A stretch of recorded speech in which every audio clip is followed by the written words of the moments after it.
Clasificación A. Apto para todo público.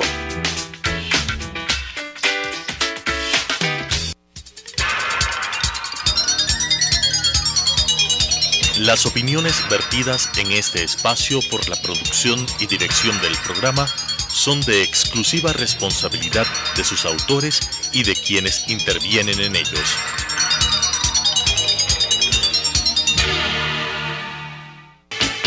Sucesos presenta Enfoques, pensamiento libre y crítico. Día a día buscaremos diferentes visiones para la comprensión de la realidad del tercer milenio. Enfoques, un espacio que une noticia, análisis y opinión. Bienvenidos.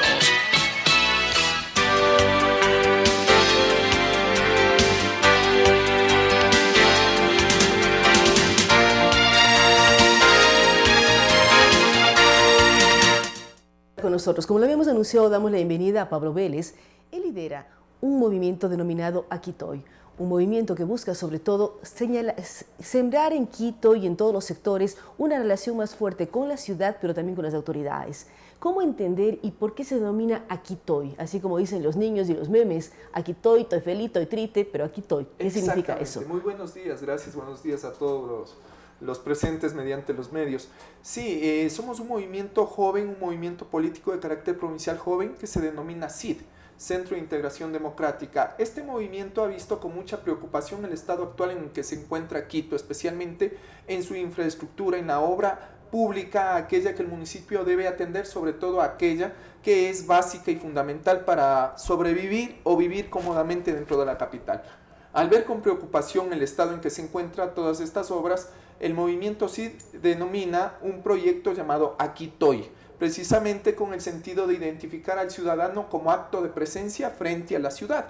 Entonces, nosotros decimos, aquí estoy trabajando, aquí estoy preocupado, aquí estoy tratando de encontrar soluciones, etcétera, etcétera. ¿De qué se trata este proyecto Aquitoy, que es por el rescate de Quito? Lo que se va a hacer es ir visitando secuencialmente ciertos sectores de la ciudad de Quito. Empezamos por el sur de Quito, la semana anterior es cuando arrancó este proyecto, lo hicimos en el sector de la Mena 2 al sur de Quito. Lo que nosotros hacemos es ir identificados con el color naranja para que sepan que estamos presentes en los sectores y llevamos... No tiene nada que ver con la izquierda democrática el hablarme de color naranja. Nada que ver, totalmente nada que ver. De hecho, marcamos una total diferencia, una marcada diferencia con las personas que generalmente vienen haciendo política ya desde hace 30 años. Ahora, Pablo, ustedes hablan de una serie de elementos, es decir, hacer que los ciudadanos sientan más a Quito. ¿Cómo hacer que no solamente sean quejas, porque todos nos podemos quejar, sobre todo frente a cualquier administración municipal que es la autoridad más cercana? Si tengo un hueco a la calle, si el árbol se me cayó, si se inundó la calle, si tengo basura. ¿Cómo hacer que esos ciudadanos no solamente reclamen, sino actúen para beneficiar a sus barrios y sectores? Gracias por la pregunta. Es aquí donde ingresa una institución política. Al decir Aquitoy, lo que queremos hacer es rescatar el rol protagónico del ciudadano, no solo con quejas aisladas a la realidad, sino que éstas sean estructuradas y fundamentadas para crear proyectos que el municipio puedan acoger y echarlos en práctica. ¿Qué es lo que nosotros hacemos? Llevamos una pequeña hojita, una pequeña encuesta con 4 preguntas básicas. Por ejemplo, una de estas es, ¿qué necesidades tiene usted en su barrio? Esta persona nos identifica una serie de necesidades. Porque todos necesitamos por algo. supuesto, todos necesitamos, nos empieza a decir. La segunda pregunta es, ¿cuál de estas necesidades que usted nos ha dado a conocer es la fundamental, la que necesitaría que de forma inmediata sea atendida? Y nos empiezan a decir, por ejemplo, ¿no?, el tema de moda, que es los baches, o nos empiezan a decir, ¿sabe que el sistema de basura ha colapsado? Estos contenedores no resultan porque pasan 2 o 3 días llenos, etcétera, etcétera. Nosotros cogemos esta serie de preguntas, llevamos a nuestra base de datos y empezamos a tabular. Una vez que tenemos nosotros la información, organizamos cuál es la necesidad prioritaria, la necesidad básica, y empezamos a crear un proyecto. Este proyecto está dividido en 2 fases. Uno, en realizar las quejas en formas de peticiones hacia el cabildo, hacia el actual municipio. Y la segunda, una propuesta de cómo poderlas solucionar, que es lo que pretendemos. ¿Qué garantía tienen ustedes como movimiento político y como Aquitoy que efectivamente logren respuesta en el cabildo? No van a levantar falsas expectativas en los barrios que de pronto confían, se quejan, dicen lo que necesitan ¿Y cómo ustedes canalizan para que esos ciudadanos no sean defraudados? Ustedes han ido a la MENA tiene múltiples necesidades, muchísimas, pero además se cruzan competencias. Unas tienen que ver con el cabildo y otras tienen que ver con el gobierno central, desde la propia seguridad. ¿Cómo no defraudar? Es la preocupación. Acabamos de ir a una campaña política en donde nos ofrecieron muchísimas cosas. Unos ganaron, otros perdieron, 24 nuevo gobierno, y a veces las personas tienen miedo de eso, que se les haga una encuesta de carácter político, ustedes son políticos, y sentirse que sus necesidades son utilizadas para discursos, pero no para dar soluciones. Sí, la demagogia es un mal que aqueja a la política y sobre todo en el Ecuador, ¿no? Con el famoso populismo es lo que hemos venido viviendo. A nivel mundial podemos hablar sí, eso, sí. No puede ecuatorianizar el populismo. Sí, en realidad sí. ¿Qué es lo que nosotros vamos a hacer? ¿Cómo garantizar de que este proyecto tenga una respuesta buena hacia los ciudadanos, ¿no? Y real. No solamente generar una expectativa, Sí, que es lo que honestamente nos preocupa. Al momento de tener nosotros toda la información, como le había dicho, formamos esta agendita, este proyecto, ¿no? Una agenda de cumplimiento obligatorio para el municipio. Nosotros vamos a ver, ¿por qué es de cumplimiento obligatorio para el municipio si el municipio no está participando? Primero, porque todas estas obras tuvo que haberlas hecho. Segundo, porque la mayoría de estas obras fueron ofrecimientos de plan de campaña y el Código de la Democracia obliga a que cada candidato que haya ofrecido su plan de gobierno lo cumpla en su 100%. Entonces es de obligación del alcalde actual cumplir con las obras. Las obras que nosotros estamos viendo o estamos conociendo por parte de la ciudadanía son básicas, tuvieron que haber sido atendidas desde el primer día en que empezó la alcaldía. Entonces, ¿cómo garantizamos nosotros? Primero, esta agenda de cumplimiento obligatorio, como la denominamos. Vamos por partes. ¿Por qué las inquietudes, Pablo? Uno, usted dice, es básico, se ofreció en la campaña, pero una cosa es campaña y otras cosas es sentarse, ya sea en el gobierno nacional o en el gobierno municipal, y descubrir presupuestos, prioridades de ciudad. Si al municipio se le cruzó el tema Cotopaxi, era urgente proteger fuentes de agua, y las otras obras pasan a segundo plano. Entonces usted hizo una agenda casi obligatoria para el municipio, cómo trabajarla con el propio municipio, tomando en cuenta el día a día de la ciudad que sobrepasa, lamentablemente, porque lo podemos decir así, los temas barriales. A ver, vamos primero con la primera pregunta, aquella de cómo hacer que se cumpla lo que nosotros estamos ofreciendo. Primero, este proyecto va a ser presentado ante el municipio y se le va a decir, señor alcalde, estas son las necesidades de las cuales usted ha descuidado. Y la ciudadanía está quejándose y solicita la atención inmediata. Le pedimos, por favor, aquí tiene todo el respaldo, todas las encuestas que vamos a presentar para que vean que esto es algo serio y exigimos que en tanto tiempo usted pueda dar cumplimiento a estos sectores. Si es que no da solución, si es que no hay una respuesta inmediata, tendremos nosotros que accionar en derecho, eso sí, pero con la ley como nos faculta. Y podríamos generar otro tipo de marchas ya con presencias y quizá con peticiones hasta del abandono o la salida del alcalde del municipio. Entonces, tiene que el municipio atendernos porque primero ya debía haberlo hecho y segundo, porque ahora lo estamos haciendo con una petición de un proyecto estructurado. Lo primero. Lo segundo, en cuanto a lo que nos comentan a nosotros, cierto es que ha habido ciertas urgencias, ¿no es cierto? Yo diría que a pesar de que a Quito no aquejó directamente el tema del terremoto, pero fuimos una de las ciudades pioneras en la ayuda hacia el sector de la costa. Esto también hizo que el cabildo tenga que organizarse y mandar ayuda hacia la costa. El tema del Cotopaxi, digamos que no toda la culpa tiene del clima el actual alcalde o el cabildo. Sin embargo... No tiene ninguna culpa del clima, no es toda la culpa, ninguna. El clima no tiene nada que ver con la autoridad. Las respuestas son otros niveles de análisis. Quizá no en sí el clima, pero sí lo que genera. Sí podemos nosotros prever lo que puede generar las lluvias que van en incremento. Y esto el cabildo no ha previsto porque ha abandonado obras básicas. A ver, veamos. Si es que tenemos una emergencia, es lógico que tenga que atenderlas. Y se puede abandonar otro tipo de obras, pero estas no pueden ser abandonadas en todo el proyecto, en todo el proceso. Por ejemplo, lo que está en auge, lo que habíamos hablado al inicio, el tema de los famosos baches. Estos no se generaron a partir de un mes, 2 meses o 3 meses atrás. Para que existan los baches, esto fue un abandono de hace más de un año. Hay una serie de problemáticas que la ciudad las vive, las siente y las sufre. ¿Y ustedes qué buscan? ¿Buscan después ser candidatos a alcalde de Quito, candidatos a concejales? Es lo que nos preguntan porque al ver que nosotros estamos armando... Tienen partido político y tienen trabajo en ciudad. Así es. De aquí a 2 años, ¿qué va a pasar? Puede ser que nosotros estemos terciando para unas elecciones. Estamos tratando de formar primero proyectos en los que el ciudadano se interese por lo que debe interesarse. Yo no puedo solicitar a otros que hagan lo que a mí me interesa. Yo debo ser el factor principal, el accionante. Ahora, ¿qué de bueno tiene que un movimiento político nuevo, naciente, se fije en este proyecto, forme este proyecto, porque nosotros tenemos la capacidad de obligar, de gestionar, y si es que esto no se llegare a dar en el 100% como esperamos nosotros, podemos hacerlo realidad por nuestra propia organización. Y esto podría ser quizás 100, 2 años, pero ya con un proyecto, un plan de gobierno real. Pero ojalá no se levanten falsas expectativas. ¿Fueron a La Mena? ¿Cuál es el siguiente punto a visitar en Quito? De aquí vamos este sábado a Chillogallo, a Santa Rosa. Ahí vamos a estar presentes. Extremo, este rato primero zona sur, después irán a otras zonas. Así es. Muchísimas gracias a Pablo Vélez. Recordamos que eres parte de Aquitoy y también del movimiento político CID. Ellos están recogiendo los sentires ciudadanos, las necesidades de los diferentes sectores. Esperamos que se levante una gran agenda ciudadana que no genere falsas expectativas, sino más bien un trabajo en equipo del municipio y los diferentes sectores para dar solución a una serie de problemas que en este momento aquejan al distrito metropolitano. Gracias a Pablo Vélez. Antes de ir a una pausa, queremos decirles a ustedes que nuestros próximos invitados son Rogelio González y Juan José Ceballos, dos músicos uruguayos que vienen a Ecuador por varios temas, pero fundamentalmente para hablar de los 100 años de la Comparsita. Con estas ideas y opiniones, regresamos con Enfoques.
Preescolar El Parque, un lugar excepcional para crecer. ¿Dónde iniciará la educación preescolar su hijo? Llegó la hora de decidir. Preescolar El Parque.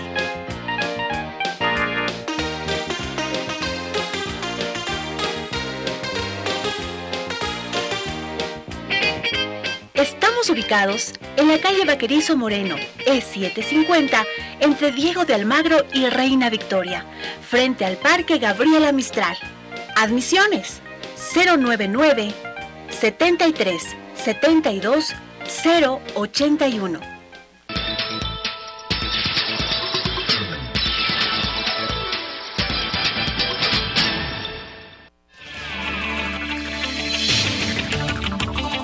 Con nuevas ideas y opiniones, estamos de vuelta con Enfoques.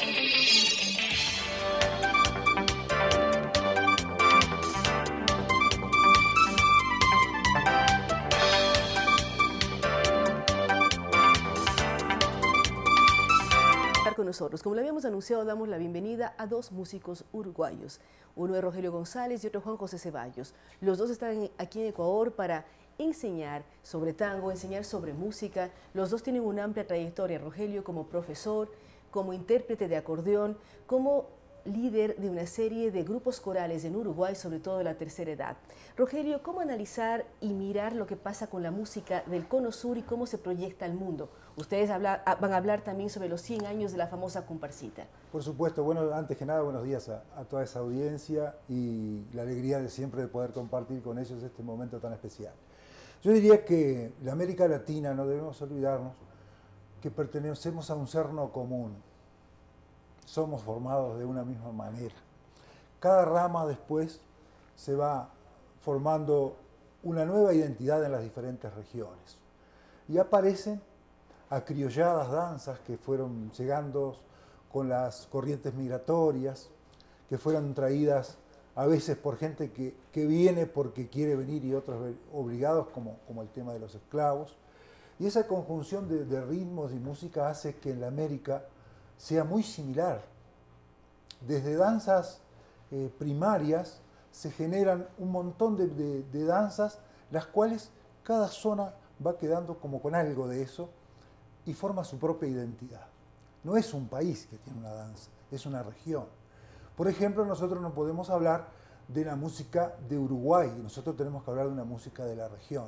Tenemos que hablar, en el caso del tango, es una música compartida con Argentina, principalmente con la provincia de Buenos Aires. En las otras danzas, en la otra música de raíz folclórica, hablamos con más amplitud. Abarcamos ya una gran región compuesta por Río Grande del Sur, compuesta por parte de Paraguay, las provincias del litoral norte argentino, como la provincia de Misiones, Entre Ríos, Santa Fe, Corrientes, y el propio Uruguay. O sea, los límites geográficos y políticos no paran esa dispersión zonal que abarcaría, en términos generales, toda la cuenca del Plata, incluyendo sus principales ríos, como el río Uruguay, el río Paraná, el río Y uno puede Negro. hablar de una música de esa región, sin hablar de un país, sino de una región extremadamente amplia. Ahora, en esto de enseñar música también, Juan José es un virtuoso del piano, concertista en diferentes partes del mundo, Argentina, el propio Uruguay, Chile, México, en fin. ¿Cómo entender la mezcla de música clásica con música no clásica? ¿Cómo conjugar la vieja guardia del tango con Piazzolla, pero también en los conciertos, de lo que hemos visto en las redes, presenta música de los diferentes sectores donde toca? Entonces, ¿cómo partir de la música clásica, que para alguna nueva generación puede decir que aburrida, acaban con un Piazzolla y llegan a otros ritmos? ¿Cómo ir conjugando para que se incremente la sensibilidad musical de los diferentes públicos? Yo creo que un elemento muy interesante ahí, común, son las raíces. Los grandes compositores para trascender han tomado sus raíces y han hecho con eso algo nuevo, algo diferente. Si tomamos, por ejemplo, lo que hizo Chopin en el romanticismo en el 1800, él tomó las formas populares de esa época, una mazurca, una danza tradicional, y la transformó con lo que había aprendido, con los conocimientos que tenía, con las técnicas de composición que aprendió. Y así paulatinamente eso han hecho los grandes compositores y es lo que los ha hecho trascender el tiempo y las fronteras. Piazzolla hizo lo mismo que Chopin, tomando su folclore popular, su música ciudadana, y lo transformó en lo que conocemos hoy como la gran música. Por eso yo siempre elijo esos compositores que han sido muy arraigados a lo suyo propio para después hacer una cosa más universal. En lo que Rogelio mencionaba, música regional, música que no tiene fronteras, uno la siente, la vive, con todo lo que ha significado la migración hacia América Latina desde la época española, el tema de los esclavos, después italianos, Segunda Guerra Mundial. Somos una mezcla de cómo presentarla y cómo enseñar esa tradición o las raíces que menciona Juan José a los estudiantes de ustedes, pero también a los públicos que les escuchan. Por ejemplo, nuestra cultura, hablando en tiempos históricos, es una cultura musical muy reciente, porque nos quedó muy poco de la América precolombina, digamos. Y esa música que hace esa identidad de las nuevas generaciones la han tomado como tal. Cuando uno ve que algo está establecido ahí, ya no se cuestiona en el tiempo en qué momento aparece o qué momento es para eso, sino que se presupone que ha estado desde siempre ahí.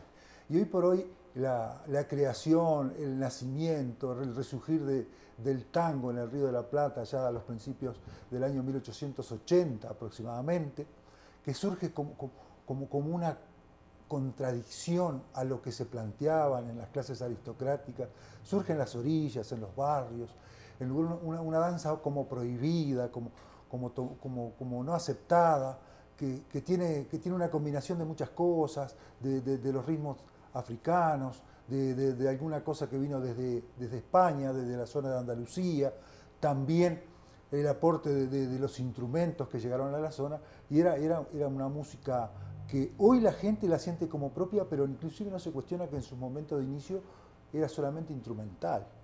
Hoy tiene textos, hoy son canciones, expresan y dan una idea de una historia o de un acontecimiento, y eso no era así, o sea, era totalmente diferente. Entonces eso se forma como una muy fuerte identidad que tiene un momento como de declive, y cuando lo toman sociedades como la de París y empiezan a promocionar y a difundir esa música en gran forma, como que hay un efecto de rebote hacia el Río de la Plata nuevamente y se toma como una identidad, ahí sí, que curiosamente se ha mantenido en el tiempo. Se mantiene y más allá de las fronteras, porque uno puede escuchar tango en Uruguay, en Montevideo, en Buenos Aires, en Argentina o también en Medellín y en otros lugares del mundo, no solamente de América. En esta lógica, Juan José, que son ustedes además quienes analizan historia de la música, lo que decía Rogelio, nace con X características, después va a París, regresa a Argentina. ¿Cómo es la historia desde poner letra a la música del tango hasta lo que vivimos ahora? Y es todo un proceso porque, como comentaba Rogelio, primeramente los tangos nacieron instrumentales. Si bien eran instrumentales en esos sitios donde se bailaba particularmente el tango, los que estaban bailando y los que estaban observando, eran hombres además. Y eran hombres porque estaba muy mal visto. No bailaban tango. Claro, estaba muy mal visto que la mujer bailara esa danza, ¿cierto? Entonces, ¿por qué era mal visto que las mujeres bailen esa danza? Por el ambiente donde había nacido esa música, ¿no? En las zonas portuarias, en unas zonas casi prostibularias, digamos, ¿no? Y aparte, perdón, es una danza que en ese entonces no era tan común, esa danza de acercamiento, de bailarla juntos. O sea, las danzas que se promocionaban, la alta aristocracia y los salones, eran parejas sí, pero bailaban a una determinada distancia, con una determinada preconcepto de la danza, y esto no, o sea, van tomados los... Entonces eso no era muy buen visto. Y el tango es un baile muy particular. Sí, ¿Cuándo claro. se le pone letra? ¿Cuándo participan las mujeres? ¿Cómo es esta historia? Las primeras letras fueron improvisadas. Eran letras que nacían en el momento y tenían que ver con una narración de lo que ocurría en esos locales bailables cuando estaban ahí bailando esa música, que por lo general se hacía con 3 instrumentos, con un trío, flauta, guitarra. Por lo general era un trío pequeño, un trío de instrumentos con vientos, con cuerdas, y recién pasó mucho tiempo para que creciera esa orquesta. Después se cumple este año 100 años también del primer tango canción, o sea, de la primera persona que contó una historia para que fuera cantada como una canción, que la grabó Carlos Gardel, y a partir de ahí es que empiezan las letras a ser verdadera poesía y aparecen historias que son contadas como canciones. Por eso es que alguna vez se ha comparado... Pero todas son historias de romance, tristezas y traiciones, que dicen que mucha gente puede suicidarse escuchando un tango. A medida que ha evolucionado, ha cambiado un poco ese estereotipo de las letras de tango, donde aparece, por ejemplo, la figura del compadrito, que es un hombre malevo, con arte en manejar el cuchillo. A ver, ¿qué es un hombre malevo? Un malevo es un temerario, un hombre que se sentía orgulloso de tener muchas mujeres, de ejercer el poder sobre esas mujeres, ¿no? De pelearse en la calle con cuchillo. Y ese es un personaje típico de los primeros tangos que son llamados de la Guardia Vieja, ¿no? El tango primitivo es llamado de la Guardia Vieja. En todos estos procesos, lo que menciona Juan José son 100 años del primer tango con una letra completa, como la comparsita. ¿Qué significa para usted estar en Ecuador? Van a tener presentaciones la próxima semana en el Café Libro. ¿Qué hacer para que todos aprendamos más de la cultura musical del Río de la Plata y además del tango? Bueno, yo creo que a nosotros nos toca algo muy especial, que es poder estar por Ecuador. Personalmente nunca lo había visitado. Y entre paréntesis, siéndome un poquito de la pregunta, agradezco a todos los ecuatorianos la forma que nos han tratado, ha sido espectacular. Bueno, nosotros sentimos como una necesidad, que la América toda debe conocerse entre sí. Nosotros, los americanos del sur, somos como una gran potencia que nos hemos como descansado un poquito y no hemos desarrollado nuestros verdaderos valores. Viéndolo desde cualquier punto de vista, ¿verdad? Somos sociedades que estamos como mirando hacia el norte, desde el sur mirando hacia el norte a ver qué podemos tomar. Entonces, cuando tenemos cosas de identidad, como lo es en este caso el tango, yo creo que está bueno, porque somos partes, como decía al principio, de un serno común, y eso está bueno que nosotros estemos unidos, todos los americanos, y proyectando esa verdadera identidad que se han gestado, porque cada región tiene como una identidad musical, un poco más fuerte, un poco más conocida, con más trascendencia internacional o no, pero esas que tienen trascendencia es bueno que las conozcamos entre todos, así se pueda difundir, no ya como rioplatense, sino como americano del sur.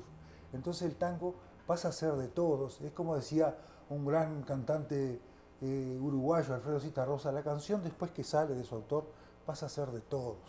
La música pasa a ser de todos, pero tiene su origen, su lugar, y ahí despierta ese orgullo, esa calidad de la gente, para que eso se conozca. Entonces la función nuestra es tratar de que Ecuador y todos los demás países donde nosotros hemos tenido la posibilidad de estar, conozca, le llevamos un poco la historia, le llevamos en términos generales, en rasgos muy generales, evidentemente todas esas historias, cuando algo comienza, no comienza específicamente en una fecha así justa. O sea, siempre hay controversias, siempre hay polémicas, hay diferentes autores que toman que nace desde aquí. Desde la nacionalidad de los cantantes hasta las historias de cada letra. Claro. Exacto. Entonces, todo eso le da como un sabor especial a esas raíces que nosotros nos sentimos en la obligación de mantener y promocionar.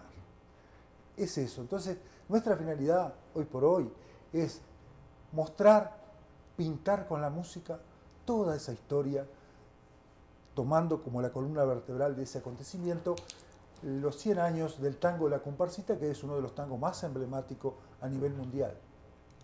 ¿Cuánto de argentino y cuánto de uruguayo tiene el tango y la propia comparsita? Porque es el debate que depende de quién esté sentado, si es argentino o uruguayo, Sí. y nos cuentan una historia. Sí. ¿Y cuándo va a ser la presentación para acompañarles, mirarles? Ustedes van a Manabí, tienen presentaciones en Manabí, tendrán en Guayaquil, posiblemente en Riobamba, aquí en Quito.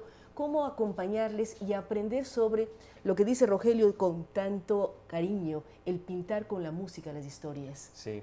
Bueno, el tango yo creo que no hay duda de que es mitad y mitad, ¿no? Nació en ambas orillas del Río de la Plata, es tanto uruguayo como argentino.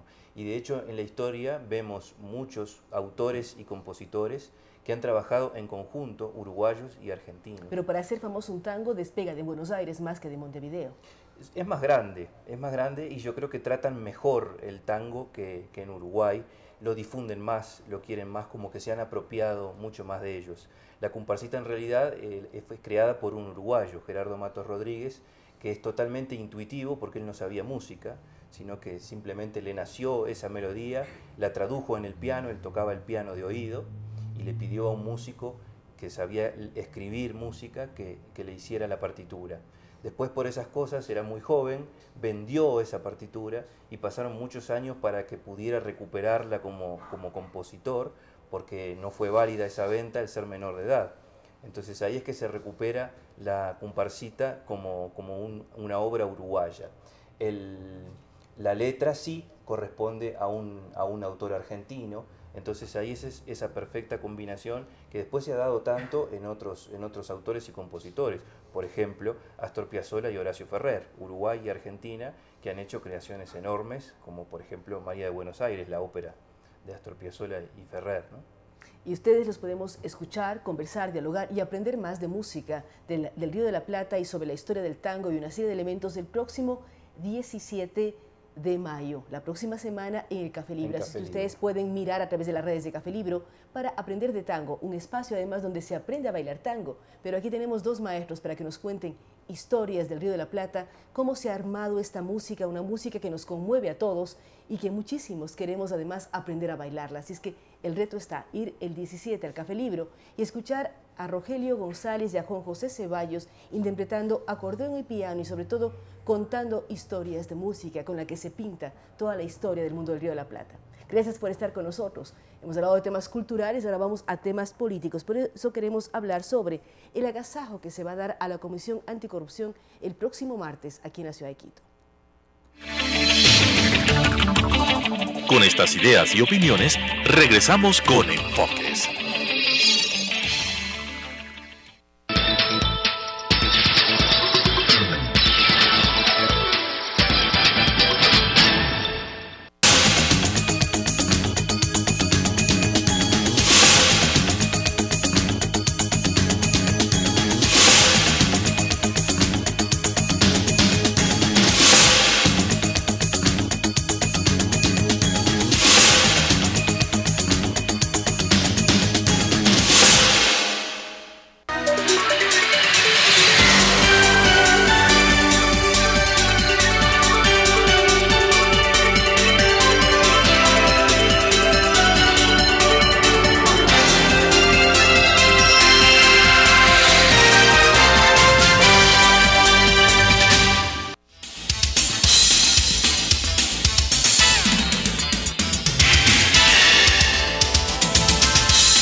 Con nuevas ideas y opiniones, estamos de vuelta con Enfoques.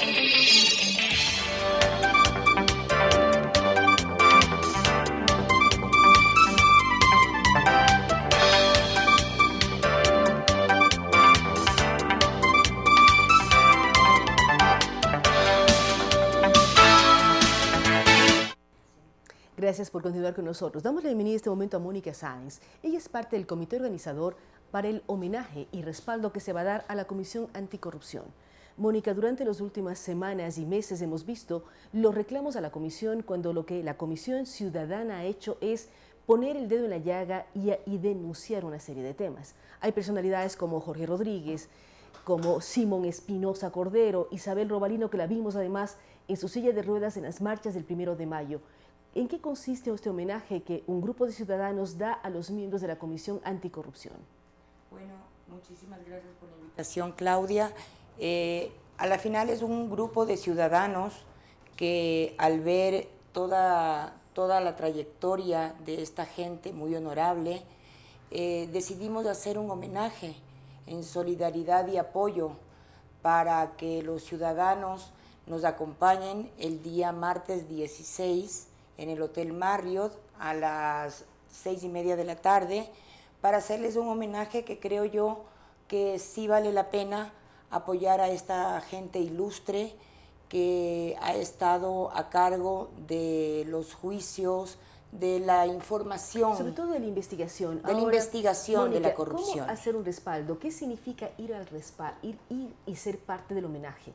Los ecuatorianos, muchísimos, estamos en contra del tema de la corrupción, estamos en contra de los abusos. ¿Cómo sumar a ecuatorianos, hombres y mujeres, para que asistan al evento y digan, no queremos que esto quede en impunidad, queremos que las investigaciones de la comisión continúen, sean tomadas en cuenta y se respete a los miembros de la comisión?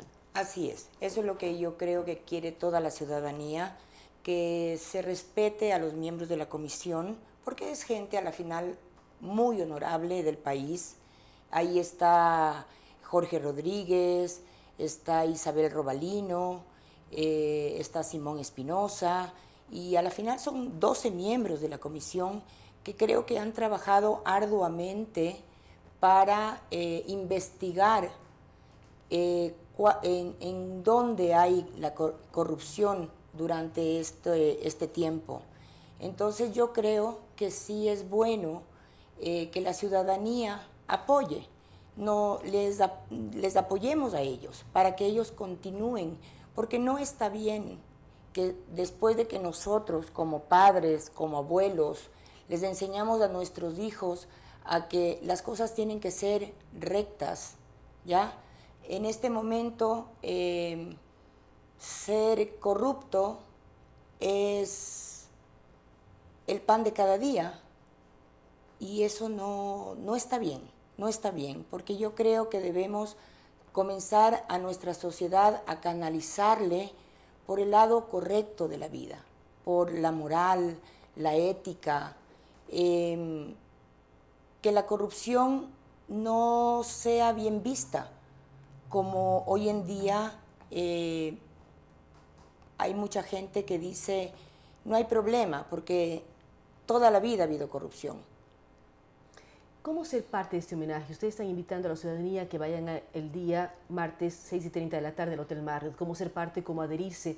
¿Cómo apoyar lo que está diciendo Mónica? El respaldar a quienes están buscando y luchan por temas éticos y de valores. Sí, bueno, estamos apoyando, estamos queriendo invitar a toda la ciudadanía. Vamos posiblemente a tener algunas invitaciones para que se adhiera la gente a este homenaje. Esta adhesión cuesta $20, ¿ya? Y la gente puede acercarse al Hotel Marriott del día martes 16 a las 6:30 de la tarde y adquirir esta invitación para que nosotros hagamos un lindo homenaje para esta gente que realmente la merece. Muchísimas gracias. Acogemos la invitación que realiza Mónica Sáenz. Ella es parte del comité organizador de lo que va a ser este homenaje a la Comisión Anticorrupción, una comisión que ha trabajado, puso el dedo de la llaga en temas como la refinería del Pacífico y ha recibido demandas y juicios. No es posible que esto ocurra, lo importante es que la justicia brille, se respeten los valores, se trabaje con ética y moral en el país. Así es que todos estamos invitados a asistir al Hotel Marriott el próximo día martes 18:30 a rendir homenaje y respaldo a esta comisión liderada por hombres y mujeres como Simón Espinosa Cordero, Isabel Robalino, que tienen años de servicio al país. También coordina la comisión Jorge Rodríguez, hay otros personajes como Julio César Trujillo. Uno puede cansarse de hablar de lo que han hecho ellos en el país, darles un respaldo y un respeto que realmente necesita el Ecuador. Gracias por estar con nosotros. Vamos a ir a una pausa, luego de la cual estaremos dialogando con la asambleísta electa Paola Vintimilla. Con estas ideas y opiniones, regresamos con Enfoques.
Preescolar, El Parque. Un lugar.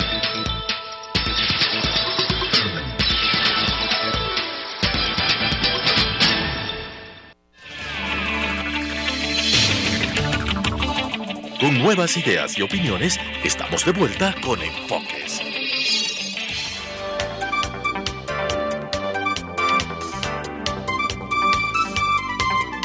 Gracias por continuar con nosotros. Damos la bienvenida a Paola Vintimilla. Ella se estrenará como asambleísta este día domingo. Con ella queremos analizar lo que está viviendo el país en estos últimos días. Hemos visto una asamblea trabajando como nunca antes, reunida con 8 sesiones en 2 días, trabajando sábados.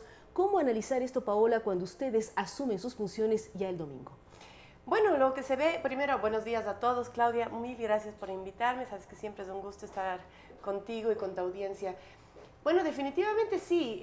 Lo que está pasando es tratar 5, 4 leyes, todo entre gallos y medias noches. Ayer se aprobó justamente lo de la Guardia Civil Armada, algo que realmente nos preocupa a todos porque por varias razones, ¿no? No vemos la necesidad, no vemos tampoco que sea constitucional. Si tú revisas la Constitución, solamente hay 2 órganos que pueden dar seguridad a los ecuatorianos y esos son las Fuerzas Armadas y la Policía.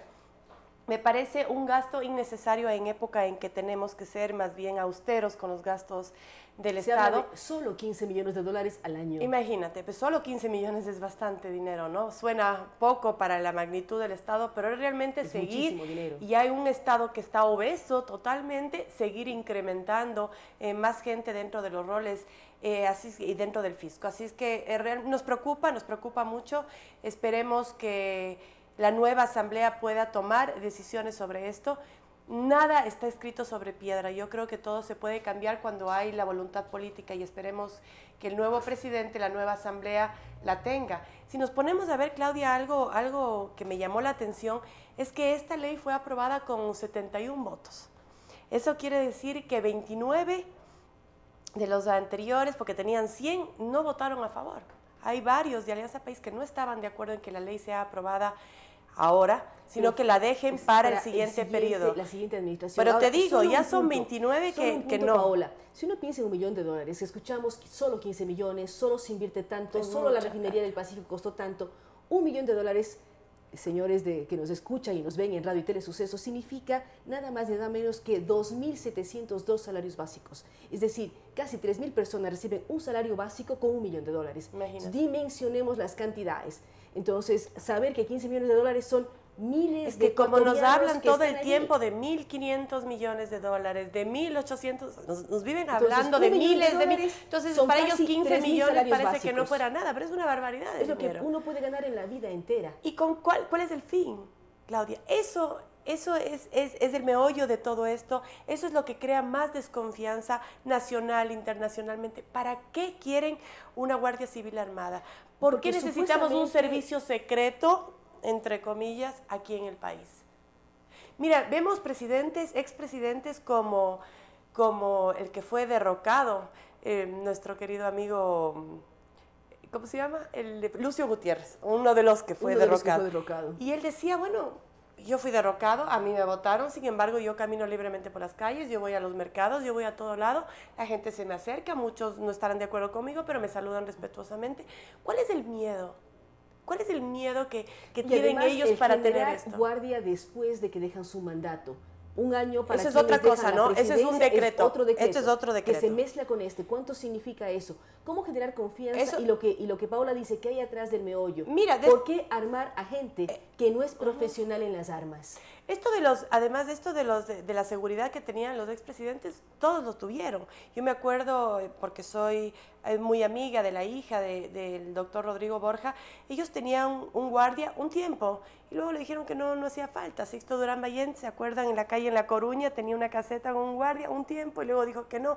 Y así se fue quitando esa tradición de tener un guardia de seguridad fuera de la casa de los expresidentes. ¿Por qué? Porque en nuestro país no hay necesidad de eso, simplemente. Y ahora él quiere un cuerpo de seguridad que lo cuide en Bélgica, porque ya dijeron que sí, que si él se va, pues nosotros tendremos que pagar un cuerpo de seguridad que lo cuide en Bélgica. No veo la razón de tanta cosa. Yo creo que en el fondo, como en todas las cosas que hace Alianza País, hay algo de fondo que todavía no conocemos. Ahora, ¿qué hacer en la asamblea que se inaugura con estas leyes que fueron aprobadas así, muy rápidamente? ¿Tiene que ser publicada en el registro oficial? No sé si lo haga el actual presidente o el que llega, pero queda Hay un que poco ver la en el decisión limbo. política que tenga Lenin. Mira, él nos habla de un cambio de estilo. Un cambio de estilo suena a que no va a insultar, a que no van a haber sabatinas, a que sí, va a ser más comprensivo, manos abiertas con la gente del comercio, con la banca privada, etc. No necesitamos solamente un cambio de estilo, necesitamos un cambio de modelo, necesitamos un cambio de rumbo, y todo va a depender de él lo que quiera hacer. Hablamos de varios temas. Uno, cambio de modelo, cambio de rumbo, cambio de estilo. Se dice que se puede arreglar el tema económico si hay decisiones que se tomen casi al día siguiente de asumir el gobierno. ¿Cuál va a ser el papel de Paola Vintimilla y el Bloque Social Cristiano al interior de la Asamblea? Pues nosotros estaremos votando a favor de cualquier propuesta que beneficie al pueblo. De cualquiera, venga de la bancada que venga. Eso lo hemos dejado bastante claro. Si es de Creo, será recibido y apoyado por nosotros. Si es de Alianza País, será recibido y aprobado por nosotros. No hay cómo equivocarse, Claudia. Es decir, es una oposición crítica que analiza y van a ver. Pero tenemos que analizar, no conviene estamos al para país. ponernos en contra de absolutamente todo. Eso sería muy inmaduro y no sería lo justo para el pueblo ecuatoriano, no sería lo justo para las personas que votaron por nosotros. Todas las leyes que nosotros creamos que van en beneficio del pueblo tendrán absolutamente nuestro apoyo.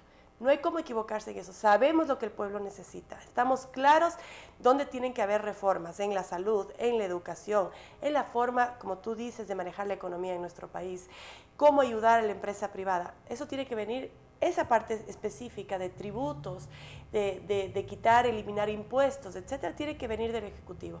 Así es que ahí estaremos para apoyar si es que realmente se toman esas medidas. Si no se toman, pues tendremos que hacer la lucha, sea desde nuestra bancada, sea desde las calles, sea de donde nos toque, Claudia. Pero hay que hacer la lucha porque el país tiene que cambiar de rumbo. Pero también ustedes están abiertos a apoyar cosas positivas.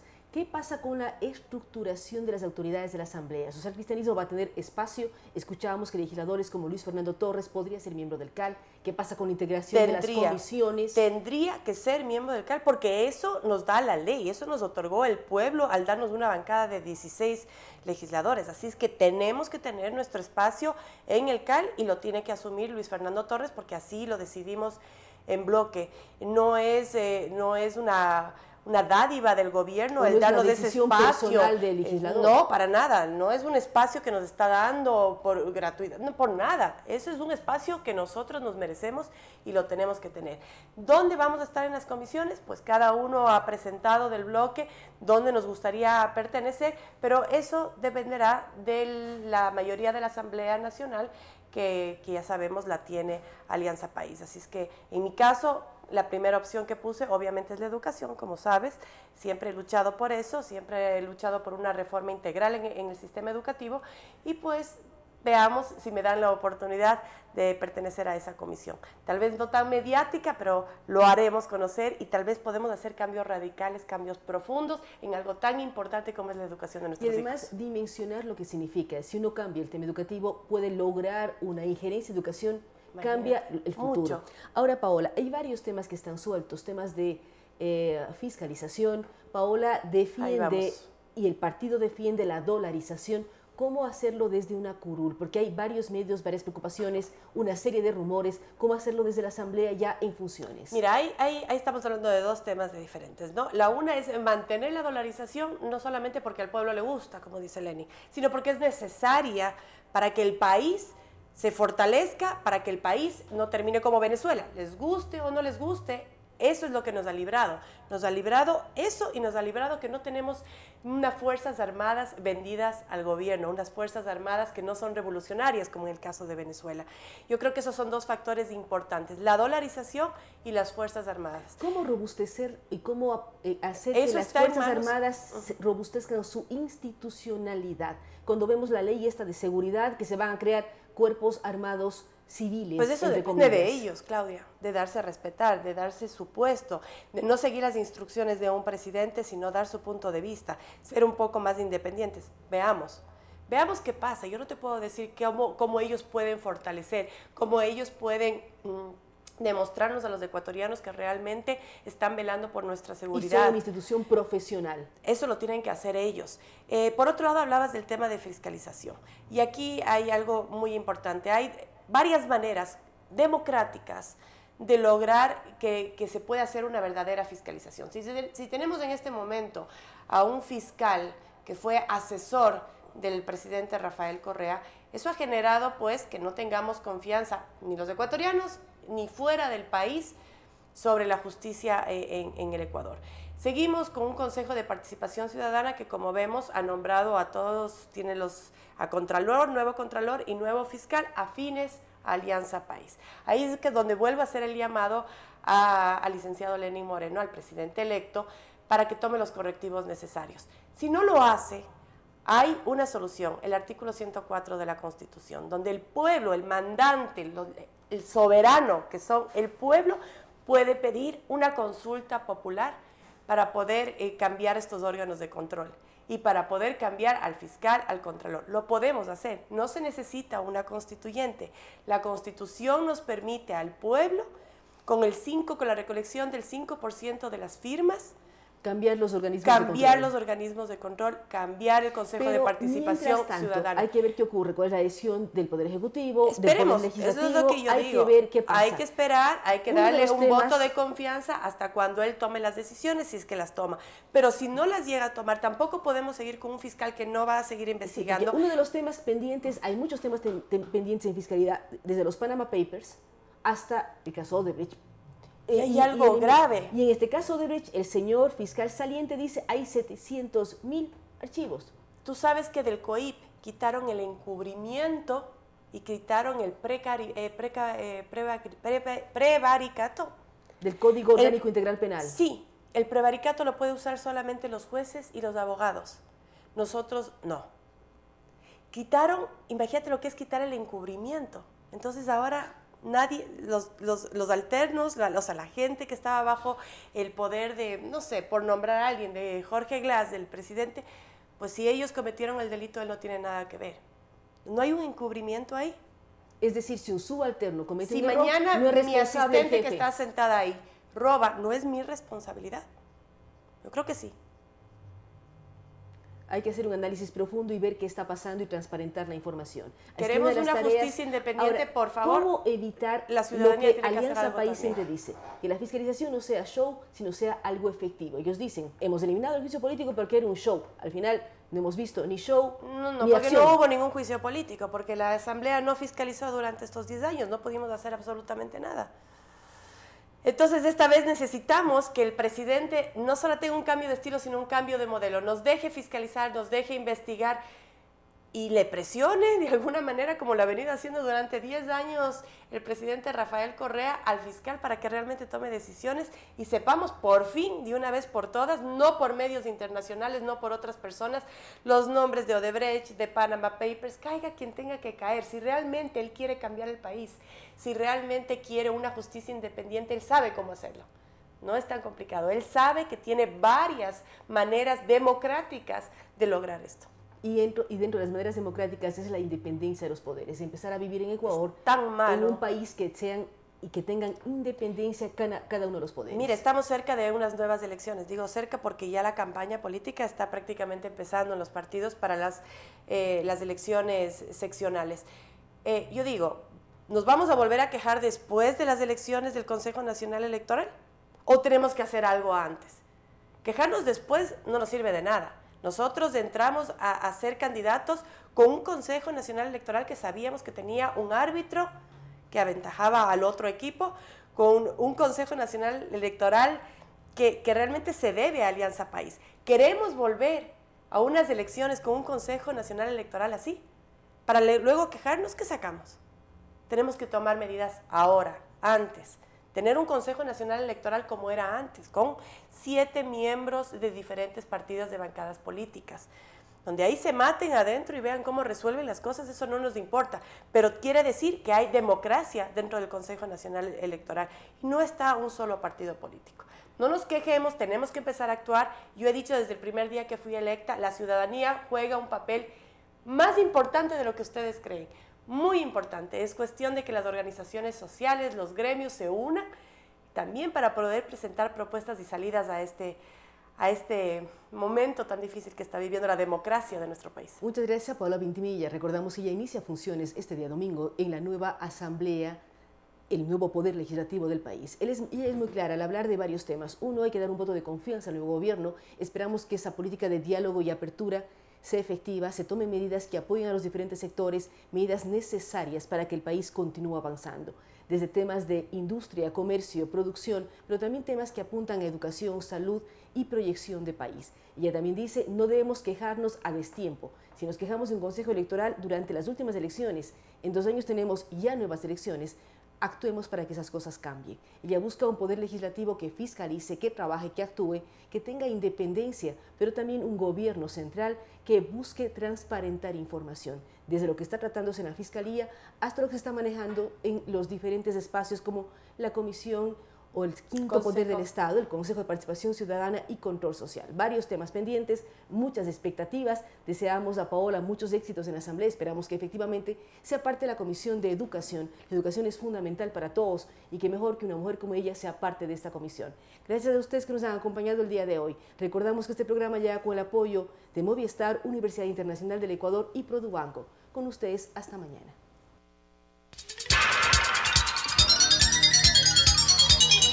Las opiniones vertidas en este espacio por la producción y dirección del programa son de exclusiva responsabilidad de sus autores y de quienes intervienen en ellos.